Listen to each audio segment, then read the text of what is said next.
Ahmad here. She's from Iraqi Kurdistan. She at the moment lives in Canada, and she has taken the trouble to travel all the way here with a small child just to tell us what's going on, how Sharia is affecting women's life in Iraq and in Kurdistan in particular.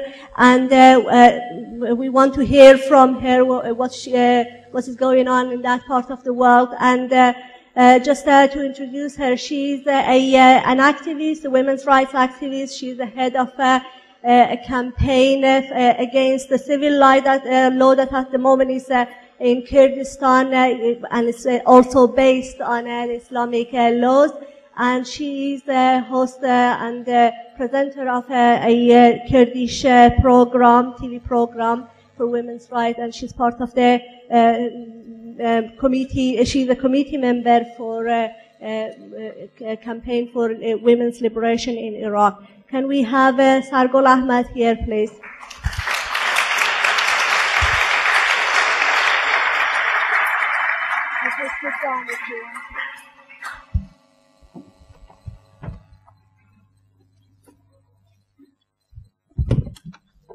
Good evening.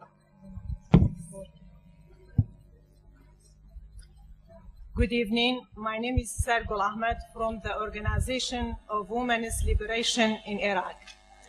I am in charge of the international campaign against civil law in Iraqi Kurdistan.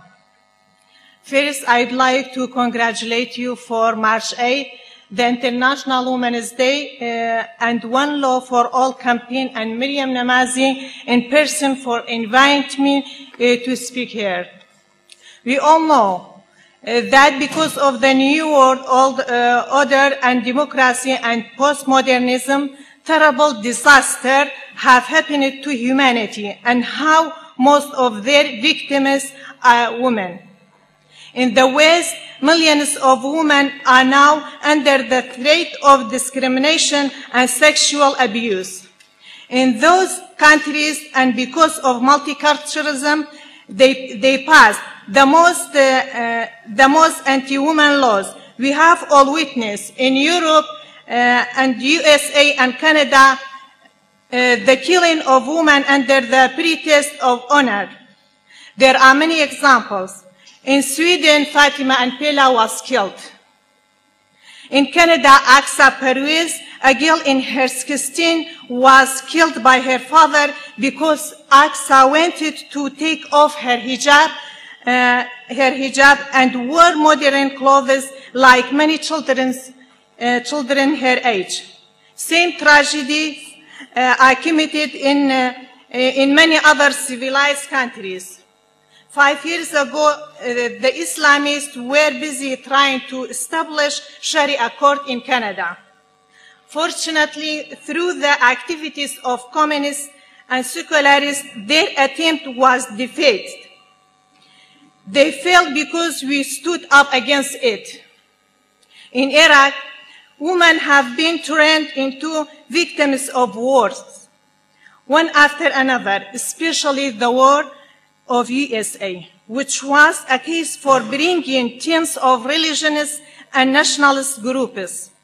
The war, killings, kidnappings, and ethnic sectarian conflicts have caused the loss of basic rights, the spread of unemployment, poverty, deprivation of education.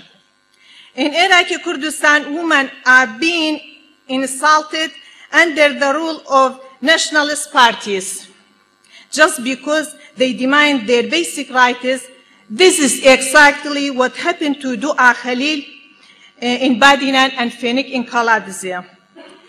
This is just a drop in the sea of crimes which is committed against women in Iraqi Kurdistan.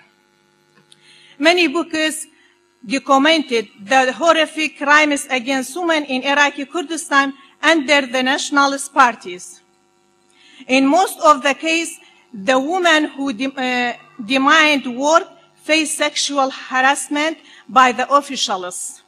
According to a study done by Dr. Yunus Osman in Iraqi Kurdistan, 435 women and girls have been exposed to sexual harassment.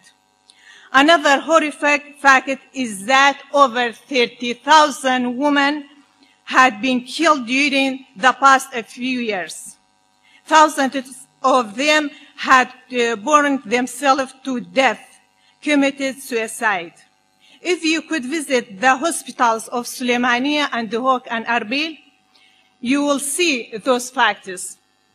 Also, according to UNICEF, 60% of women in Kurdistan have been forced to do female genital mutilation, FGM. The only people who stood up for these atrocities in Kurdistan were the communists and leftists. In order to distort the facts, the nationalist Kurdish parties accused them of immorality and attacked them.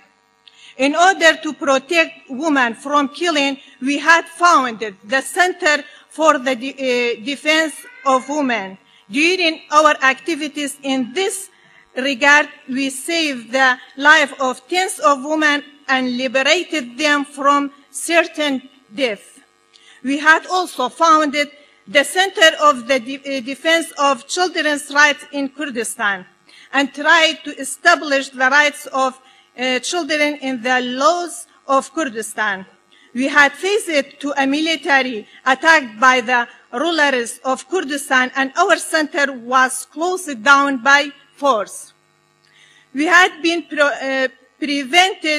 prevented from all activities in relation to defense of women and children. Many of our activities were in prison. However, the equality movement of women is still alive. In the women's liberation of Iraq, we are struggling against the civil law of Iraq, which was passed in 1959. According to that law, the Ba'athist Party in that middle and southern states of Iraq in the 1998 had beheaded over 200 women, and their bodies and heads were hung in front of their houses for many days. Yes, this barbaric law is the same law that is practiced today in Kurdistan. After making few changes passed by the parliament and government, they called it the civil law in Iraqi Kurdistan.